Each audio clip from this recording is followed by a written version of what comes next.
So by show of hands, how many of you know what Procter & Gamble is, or if you've heard of it? Okay, good. We're good to go.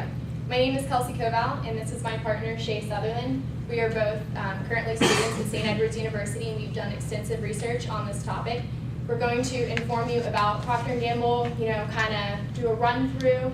I'm going to tell you what Procter & Gamble is. We're going to talk about their services and products and what's new with P&G.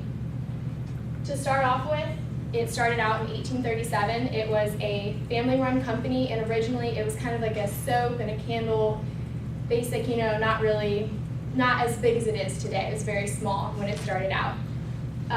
Today it's responsible for more than 180 countries manufacturer-wise. Its purpose is to provide products that are going to better people's lives, good quality, and whatnot. I'm going to pass it on now to my partner Shay, and she's going to break the rest down. So Procter & Gamble has over 300 brands that are separated into 6 different product sectors, which include health, beauty, family care, home care, grooming, and snacks. And 50 of these brands are called leadership brands. And these are the very common household names. They make up 90% of Procter & Gamble's profits and sales. And these are the brands that you know, like Tide, Gillette, Pantene, and CoverGirl, just pretty much things you use every day. And 25 of these 50 are billion-dollar brands. And this just means that their annual revenue is $1 billion or more. Pampers is the best example. It is the highest grossing brand that P&G has. It brings in $10 billion annually. And recently, 22 of P&G's products were voted Products of the Year in 2011. Also, the reason why they call them leadership brands is because they're the sponsors for the community projects that Procter & Gamble does. For example, in the 2012 Olympics, they created the Team USA Family Home, which is where it was a place for the families to go to relax, and it was also part of their Thank You Mom campaign, which is them trying to give back to mothers and just appreciate them for everything they do. Recently, their service projects have been, for Hurricane Isaac, over 700,000 homes and businesses were destroyed or damaged. And they set up mobile relief stations to help people get back on their feet. They set up Tide washing stations.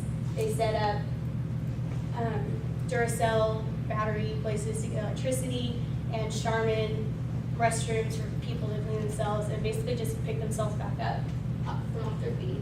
And recently, there's another one of their projects is a clean water project, and it's where they're sending clean water to developing countries that are in desperate need of clean water because they're having many deaths for it. And they're trying to do the motto of saving 1 life per hour.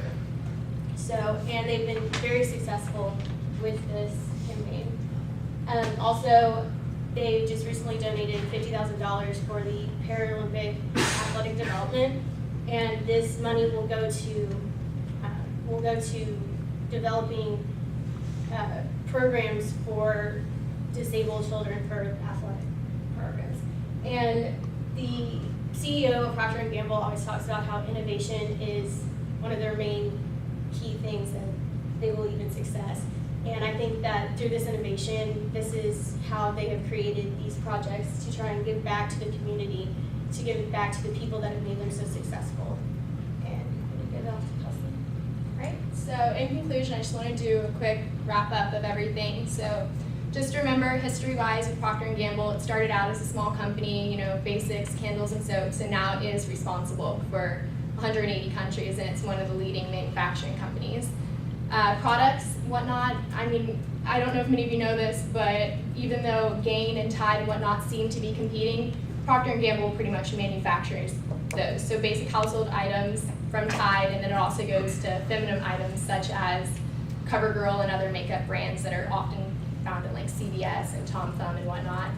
And And finally, our services and whatnot, we do like for her, like any kind of relief services. So when you buy a product by P&G, you are also helping your community. So the example that Shay talked about was with Hurricane Isaac, the washing machines and just like offering relief to those places that need it. So thank you for your time. And also the majority of our information came from the Procter & Gamble website. And if you want to know more, you can check that out there. Thank you.